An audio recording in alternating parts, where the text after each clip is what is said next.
Morning everyone, আশা করবো তোমরা সবাই ভীষণ ভালো রয়েছো। তো আমার চ্যানেলে সবাইকে স্বাগত। আমি হলাম রিনি। আর আমরা আজকে সকাল সকাল স্নান করে যাব কুলপুকুর মায়ের মন্দিরে পুজো দিতে। কারণ আমি অনেক দিন ধরেই ভেবেছি যে যাব, কিন্তু মায়ের কাছে যাওয়া হয়ে উঠছিল না।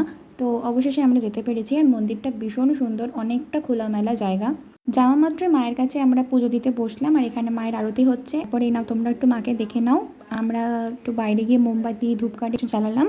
তারপরে পুজো হয়ে যাওয়ার পর মায়ের প্রদীপের শিখা আমরা সবাই মাথায় নিলাম। তারপর আমাদেরকে প্রসাদ দিল। তা প্রসাদ নিয়ে দেখলাম মন্দিরে দুজন দাদু ঠাকুমা বসে রয়েছে। তা ও গিয়ে তাদেরকে প্রসাদ দিল, কারণ প্রসাদ সবাইকে দিয়ে খেতে হয়। আর এটা হলো সেই কুলপুকুর যার জন্য আজ এই মন্দিরের এত নাম ডাক। তা আমরা বাড়ি যাব এমন সময় আসলো বৃষ্টি।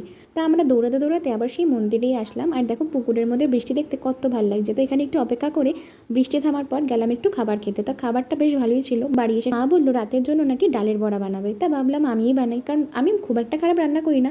কিন্তু বিশ্বাস করো রান্নাটা কিন্তু একদমই মায়ের মতন হয় না। মা তো ডাল আগেই ভিজিয়ে রেখেছিল, তো সেটাকে পেস্ট করে কালো জিরে আর লবণ দিয়ে বড়াগুলোকে এক এক করে ভেজে নিলাম। আর আলু তো ভেজে তুলেই নিয়েছি। তো এবার বড়াগুলোকে ভেজে মশলা দিয়ে ঝোল বানিয়ে নিলাম। খেতে কিন্তু খারাপ হয়নি।